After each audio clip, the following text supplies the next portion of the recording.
Hello folks, and welcome here to Gatekeeper Media, as we will now be bringing you the conclusion of the 2022 Ledgestone Open just outside Peoria, Illinois, and we're back at Eureka for the Lake Eureka Temp Course with our chase card. We appreciate you all tuning in. A special thank you to our Patreon supporters who helped make all this coverage possible. Once again here in the virtual commentary booth, it'll be myself, Dustin Mouret, joined by Nathan Queen. How's it going, sir? Well, out here back at the Lake Eureka Temp Course. Actually, a better opportunity to see some birdies out here, although the wind has ramped up today. We have Paul McBeth, Randon Latta, Kyle Moriarty, and Kyle Klein, pretty similar to yesterday's card. You're just swapping out Paul McBeth for Matty O, who did jump up to the lead card. As you can see, Ricky Wysocki has a slight lead, but not too crazy ahead. And Rick, with Paul only being 3 behind, he might have a chance to make a run for it. Let's take a look at his bag. He is, of course, putting and throwing the Luna, has his own for some approaches. We're also going to see the Captain's Raptor, the Onyx, and I am sure we'll see plenty of forces out with these long holes in the big wind. And like we saw yesterday, Randon putting with those KC Pro AVRs. We're going to see some rocks and MD4s for the mid-ranges. Probably some Wraiths and DD3s out here for those long-distance shots. And now we get the Kyle Moriarty playing for Thought Space Athletics, plus the AVR X, but then throws the Praxis and the Temple, as well as the Pathfinder for some mids, and I'm sure we'll also see some Omens and Synapses for distance today. Getting back to Kyle Klein's bag, playing with that P1, but also could be using a Rainmaker, kind of been switching it up some this year. MD3s for the mid-range, FD3, and DD3 are going to be the main 2 fairway and distance drivers for Kyle. Straight into hole 1, one of the easier holes on the course. We do have a pretty solid headwind up here today, so you're really going to want to force something overstable off to the right side and let it drift for a good ways before it bends back. 2-time Ledgestone champion, 5-time world champion, Paul McBeth. And of course, the 5-time world champ doesn't need much of an introduction, as we got Paul McBeth taking the box. Currently number 4 in the UDIS World Rankings and 3rd in the DGPT point standings. We saw him take some wins at Memorial and Waco to kick off the year. He's also had some podium finishes at Belton, Jonesboro, and the European Open, with plenty of other top 10s on tour this year as well.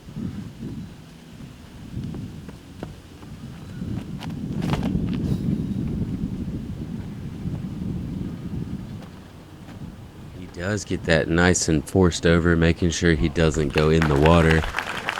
Beautiful shot down to the flat.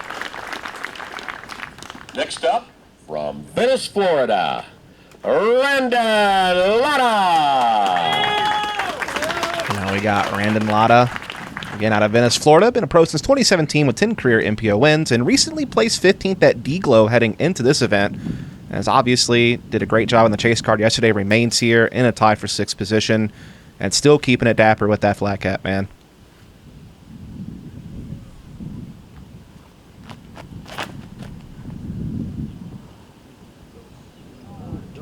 Bit of a lower, straighter line here. Makes it though. Just barely gonna hang on and stay in bounds. He'll be in a pretty good position. Kyle Moriarty. And now Kyle Moriarty out of Massachusetts, a pro since 2014 with 35 career MPO wins, and we saw had a very powerful sidearm yesterday on the chase card. Certainly proficient with the backhand as well. And yeah, it's really on this hole, kind of pick your poison. You know, the longer you play safe to get away from this water, the tougher an approach you're going to have. The riskier you try to play to have an easier approach shot, the more you bring that water into play. So most of the guys are usually looking to push kind of deep to stay away from that water, though. As Kyle, he's going to find the drink. From Wyoming, Michigan, Quite what you're looking for. Kyle Klein. Now, of course, we get the Kyle Klein, currently ranked number 9 in our UDIS World Rankings and number 11 in the DGPT point standings. Had some podium finishes at Reserve and Idlewild, 6th at D-Glow recently, and several other top 25 finishes on tour this year. See what the young gun can do here to kick things off on hole 1. I think people forget just how young Kyle Klein really is in his career. Still has a lot of years ahead of him. Is already a fantastic player and very consistent. And not too long ago, he was out at D-Glow playing, I believe it's Amateur Nationals up there. He also, coming very close to that water, is going to stay in bounds. Kyle having to go all the way back to the drop zone now. This is pretty much get up and down for your bogey drop zone here. Yeah, puts himself in a good position to do just that. Try to limit the damage. It's Kyle Klein, again, kind of being over here, has a little bit of an easier approach shot.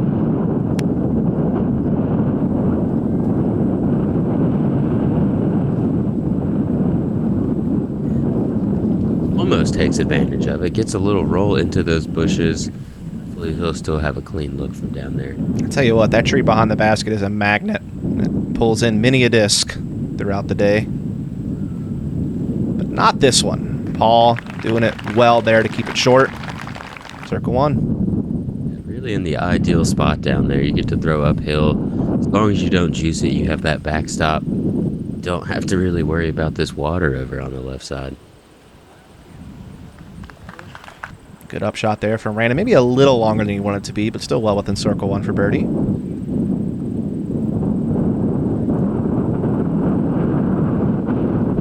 Uh-oh.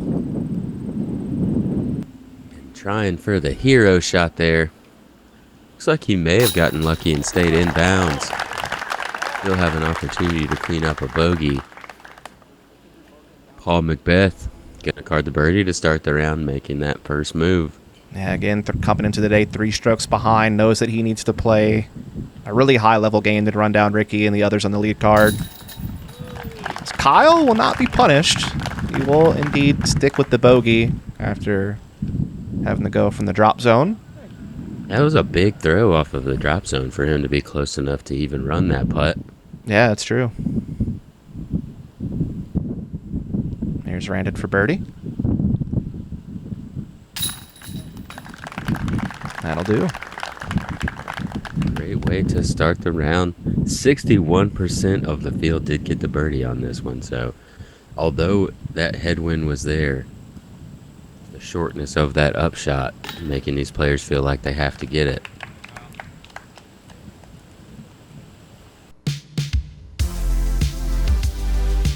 Straight into hole 2, a 615-foot par 4. You've got OB all the way down the right side. Once you get to the corner, there's that OB lake all the way down the left side. It's about 380 feet to the ideal upshot position. Yeah, usually you see forehand or backhand roller on this hole for right-handed players, but the backhand turnover is also very viable.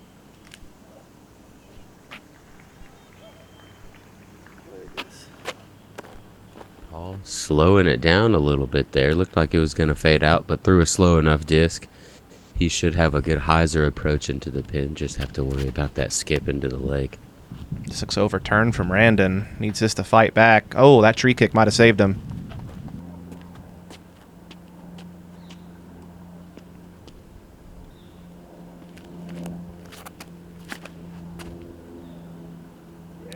Ooh. Yeah, this looks pretty spicy here. Oh, boy, look at that thing go. That's a massive forehand. That's probably 410, 420 feet. Take a look at Kyle's form.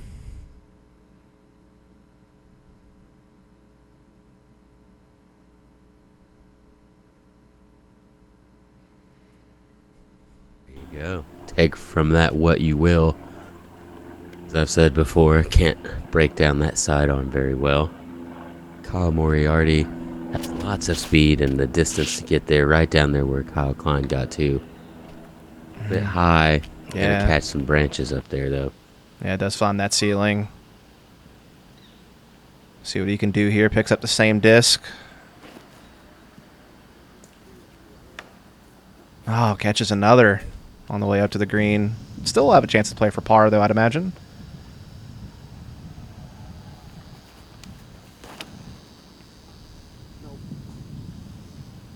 Randon going for a big shot here, but this needs to sit down.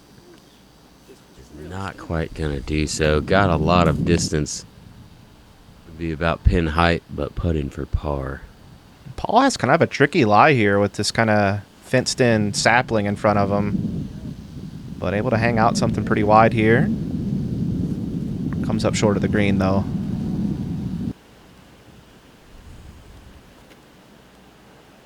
I was a little surprised not to see Paul take forehand and get a more aggressive off the tee.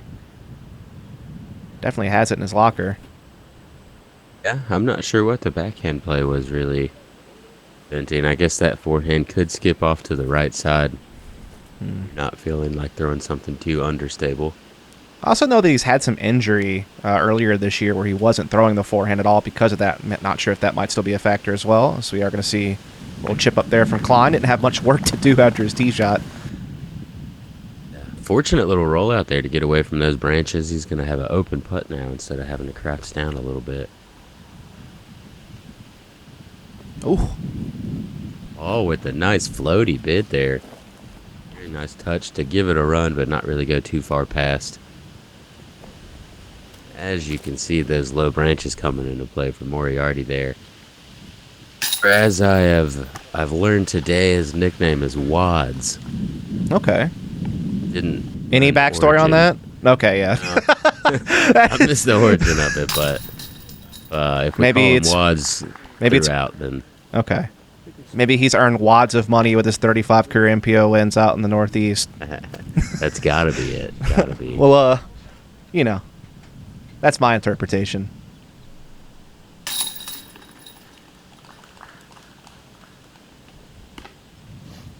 %of the field carding a birdie on this one. Paul's gonna in on chase card today. He wants to birdie everything, so definitely gonna be looking to get this one 200 and actually about 95 feet for three. Plays slightly uphill. You've got a line out over the road. You could go with a forehand, or there's a straight backhand. You could go straight forehand also. Yeah, Klein probably looking for hyzer flip mid here, but that's very low out the hands.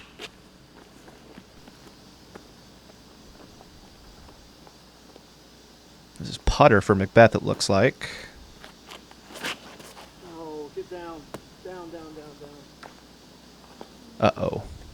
Oh, and that is going to kick over that OB cart path off to the left side. Not ideal. No, not at all. For the birdie on this hole. Randon almost running the ace there and actually goes deep, OB. Oh, man. Must have been running the ace. Felt like it, certainly. Maybe he did just get a little too excited and put a little too much juice on it.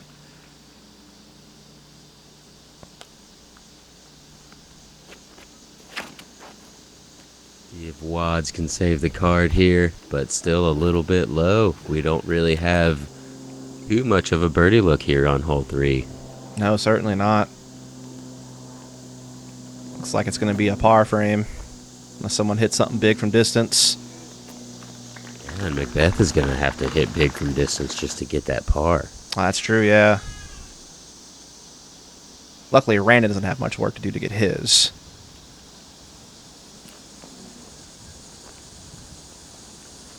Trying to give it a bid there, but be tap in range. Let's see how far Paul's got left here. Oh, yeah. Quite a ways.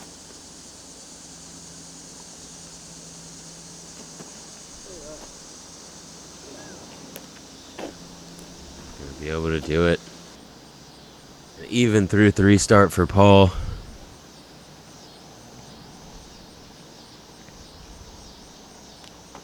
And then trying to keep his birdie in play. Just a bit low, and he's going to fall back to that even through 3 as well. Yeah, so a couple of bogeys and a couple of pars. Kind of uncharacteristic for this hole, I feel like, for how well these guys have been playing. Only 18% of the field took a bogey. That's only 11 players here. 43% able to card the birdie.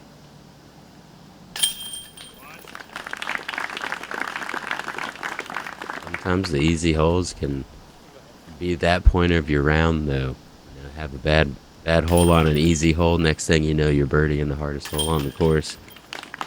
See if some of these guys can use that to bounce on back just after this break.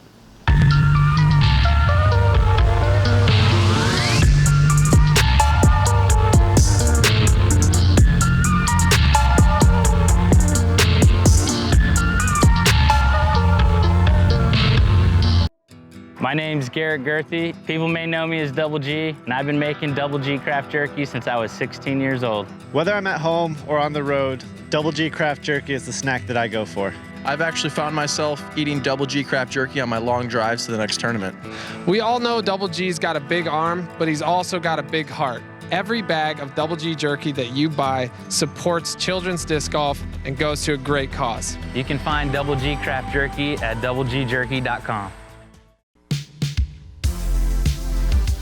Here we are at hole 4, our first hole averaging over par on this course today. 123-foot par 3, about 207 feet to that big tree in the middle before it drops down 15 or 20 feet. Definitely a blind shot. There's a Mando on the right and OB all the way down the right side with that sidewalk.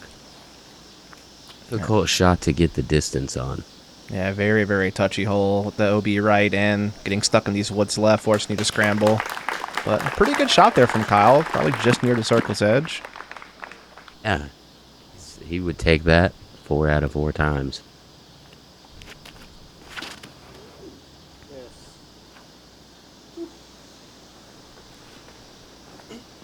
Never quite getting the stand up on that one.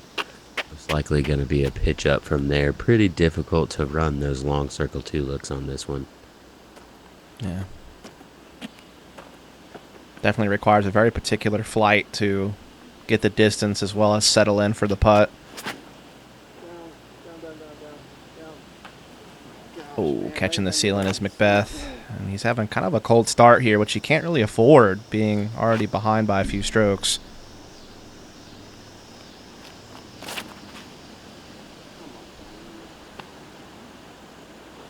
Yeah, just a bit low out of the hand there. I think he made it far enough.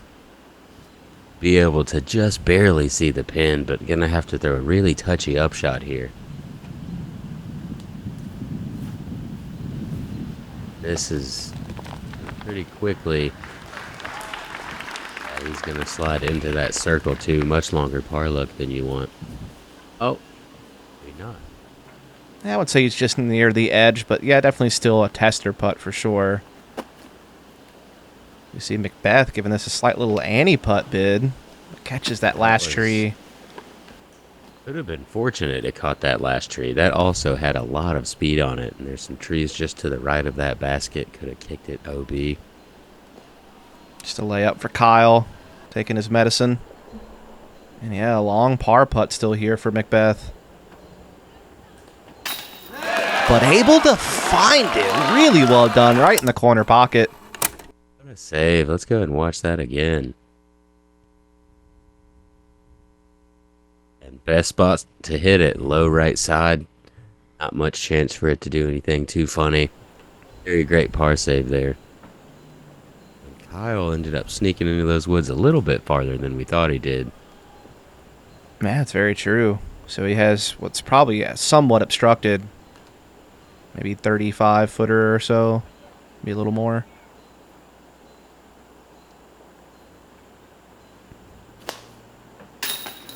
But able to can it, no problem. 2 down through 4. So Klein having a pretty good start. I know that he had a hot start yesterday, but then really cooled off on the back half of the course, which kind of settled him in still on the chase card, but looking good today. And with that cut today, we had 61 players playing, so stats are a much smaller sample size than the top of the field. And only 7 players today able to get the birdie on hole 4. Kyle cleans up. Par brings us into hole 5.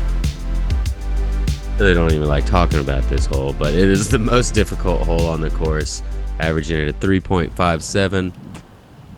176 feet, right-handed hyzer. The wind today, I was out there with the flags, is really not blowing well for this hole. It's kind of got a left to right, packing those discs down as they throw it on a hyzer. Getting them straight. Yeah, it's very hard to attack this hole for birdie. This Klein actually pushes it too far forward.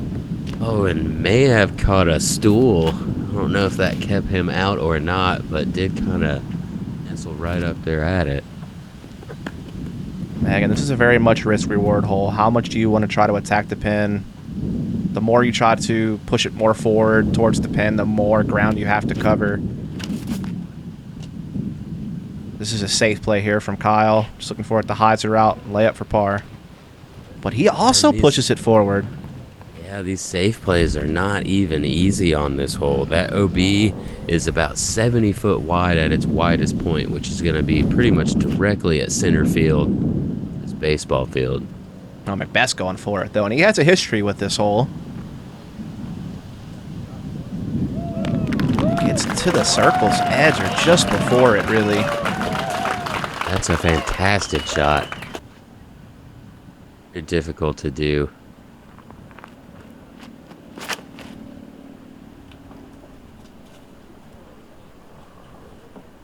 And looking to do the same thing. It is. Oh! I thought that came up short, but it makes it over in circle one. Yeah, it looked like it crossed in front of that pole, which typically crossed in front of it. You're not going to have enough distance, but he just barely makes it over. Wow, what a shot from Randon. I believe this drop zone is about 360 feet. Kyle has left that farther out. Intended. He's going to be looking very long bogey putt. Yeah, this is one of the harder drop zones out there, man. Oh, Kyle! Oh! Just gets it. Just squeaks it in there. Still going to have circle 2 bogey look, though. Yeah, bogey definitely not guaranteed on this hole from the drop zone.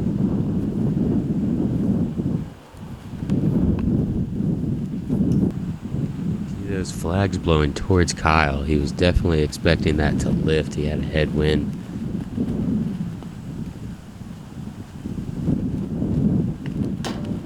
Oh, McBeth, just a little low. Could have been a big birdie for him to get back on track.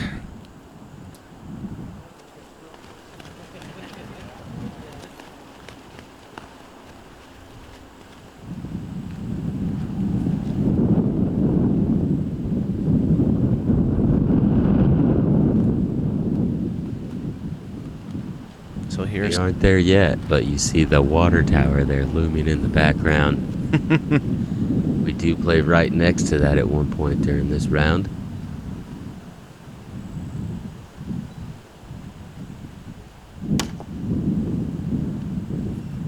Some type of force field here, smacking all these putts down. See if Randon can fix it. Get this basket working right. This will be for his par. No. And that was actually for Still no birdie. height. So, You're right. yeah, so at least still able to get the par, but definitely was looking to seize that opportunity after having such a great drive. So a lot of just little tap-ins here. It'll be McBeth and Randon taking par. Kyle will grab the double, and same for Kyle. Alvin Heimberg, Kevin Jones, Brody Smith. Only 3 birdies on this hole today. Us into hole 6, the third most difficult hole on the course, 885 foot par 4. You really need about 500 feet off of this tee shot.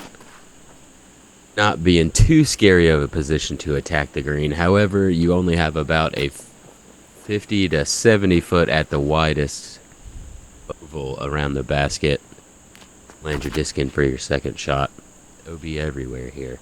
Yeah, especially once you get about 515 feet or so up the fairways where that tunnel kind of starts you were talking about, where it's a very narrow landing strip to try to attack this hole for birdie.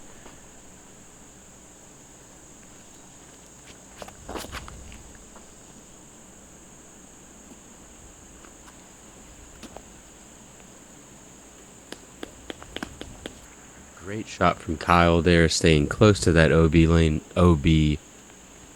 line on the right side.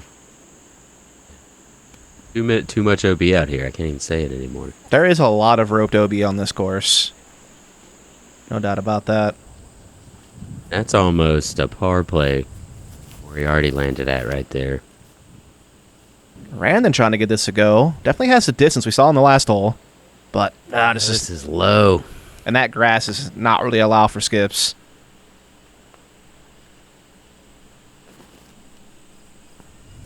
Definitely going with the par play here, trying to just land it in the middle. Even going for that, I bet you he was nervous. I know I get nervous going for that second. It's only about 50 feet wide right there. McBeth looking to go for it, though. This does look good. It's going to need it to sit, though. Oh, boy. Man.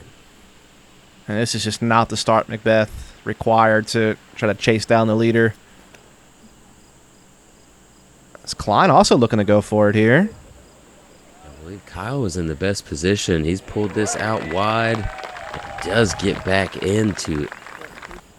Inside circle one there. Going to have a great opportunity for another birdie. Yeah, it was a beautiful shot from Kyle Klein.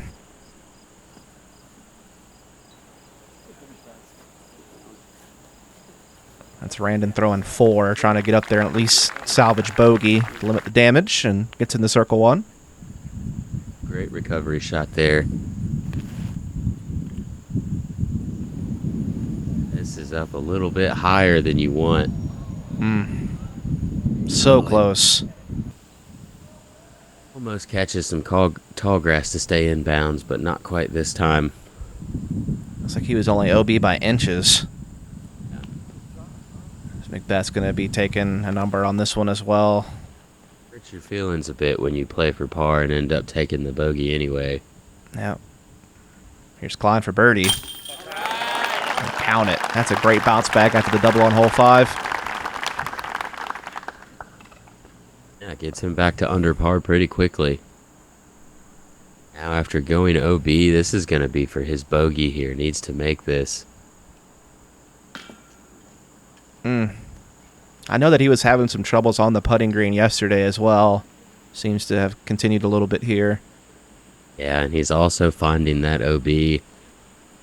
Moore starting to rack up pretty quickly here. Needs to get a birdie or so to try to kind of settle in. See if he can finish out his round strong. Yeah, back-to-back doubles is going to hurt for sure. So we wait for Paul to tap out his bogey as well, and then we'll head on over to hole 7. But not before we take a short break. We'll be back to finish it off in just a second. I believe Paige and I will do whatever it takes. We have 5 world titles, but that's not where we want to settle. We don't want to settle with 5. We want more. We would practice 24 hours a day if that's what it meant to win the world championship. You know, we're willing to do that. We're willing to sacrifice so much because we've already sacrificed so much, you know, to get the 5th. But we'll sacrifice more to get the 6th, the 7th, the 8th, the 9th. We have that same mindset, and we're just going to continue to push and push and push and push.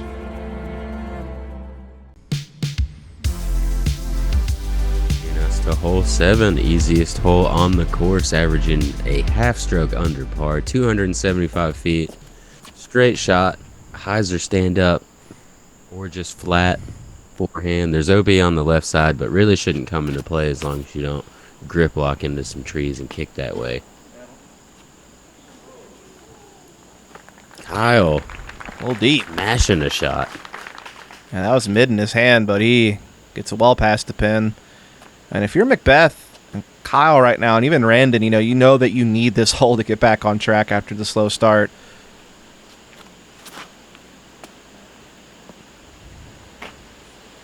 And that should do. Also moving a little bit hot, but right around circle's edge back there. Really not too much issue for Paul. Oh, man.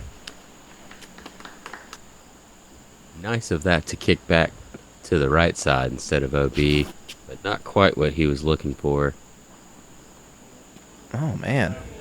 Big shot there. That was standstill with an approach disc from Kyle Moriarty to get into the bullseye. Here we go, wads. Not a bad bid there from Randon, just over the top.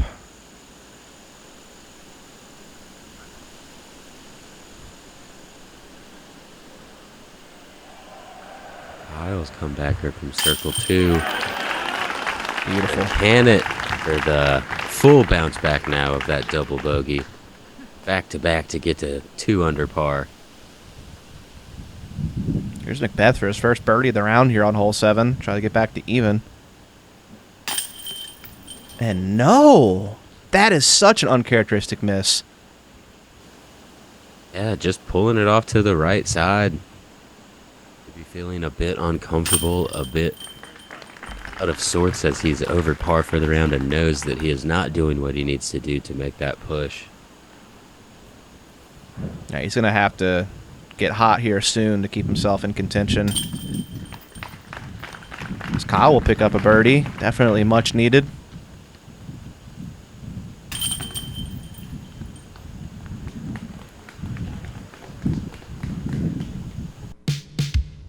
Birdies, couple pars, moves us into hole 8, 793-foot par 4. This gap that we're flying through is about 310 feet to get through it. It's also about 25 foot wide.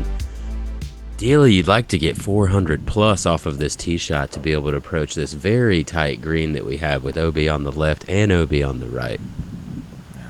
Occasionally you will see some players with big arms actually just go for the big hyzer over the trees on the right-hand side, but Kyle electing to go for the gap shot. Gets hang up early, though, and that's OB. Ouch. It being a little bit windier today, there's kind of, I believe this direction has a tailwind, so it's going to make high over the top hyzer a little more difficult today. It's already very difficult in the first place to throw that high. Yeah, I think our first round we saw 3 people do it successfully. But everyone going for the gap this time around. And this is right, but just squeaks through there. He's going to get that big distance. Turn the cameraman around. It's one of those ones, though, where even when you get big distance off the tee and get through the gap, you know your job's not done. This landing zone for the green is very small. Definitely a tricky Paul's approach. still going to have probably 350 or so left where he landed at. Randon, however, that's way down huge there. distance on this one. Man, I'd love to know how far that was. Take a look at his form here. This is a bit more of a reach back than we've seen from other players rather than his body actually reaches back. Here's his head all the way around. A very clean pull-through motion. And there was no momentum left after he'd let go of that disc either. Just very efficient.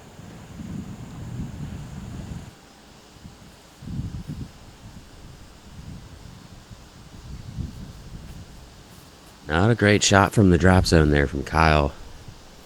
It low as well. This is fading off to the left.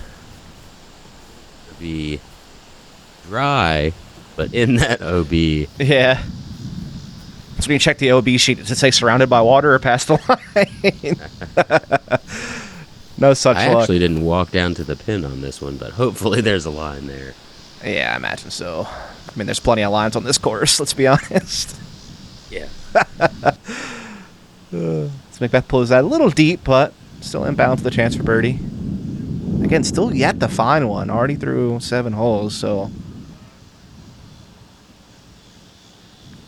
I believe he birdied hole 1. Has a couple bogeys to back that up. That is true.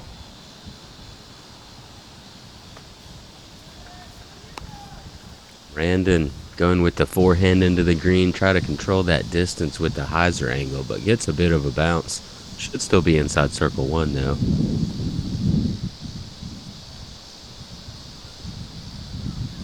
There we go. Kyle now up and down, gonna save bogey, which is about the best you can do from that drop zone. Randon able to score the birdie as well, gets him back to even. He's definitely a fighter. We saw him yesterday at Northwoods Black at multiple points, kind of get to over par, but then battle back to even, so definitely has some good resilience. Cool to see a younger player out here, hasn't been on tour too much, maintain that status of chase card for 2 days in a row out here at Ledgestone. Arguably one of the hardest events, not the hardest that we play on tour this year. As Kyle just, I don't even know. That's a tough one for Moriarty. Yeah, a bit out of sorts.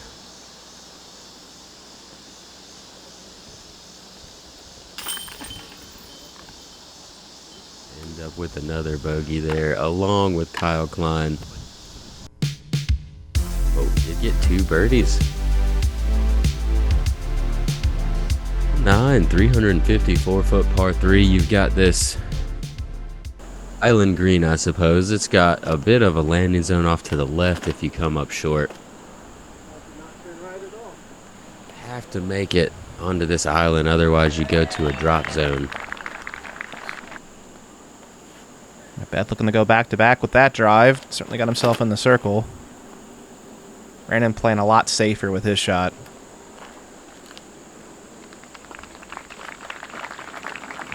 Definitely playing towards the big part of that fairway. Doesn't want anything to do hanging it out wide. Kyle hanging it out wide. Yeah, he's playing the more aggressive line for birdie, and he will be rewarded. He will. Looks like he's going to another bounce back.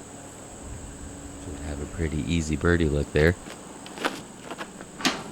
Oh, that's the bridge. Oh, no.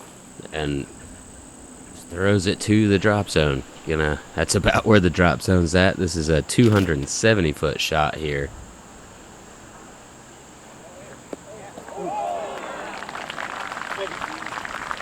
There we go. Almost dunks it in.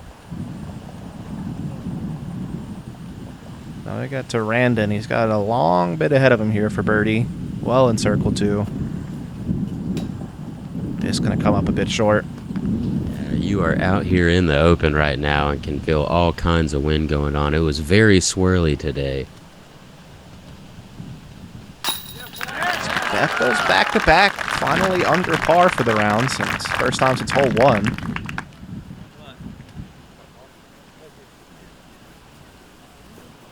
Yeah, 8-9 is a good back-to-back birdie to get.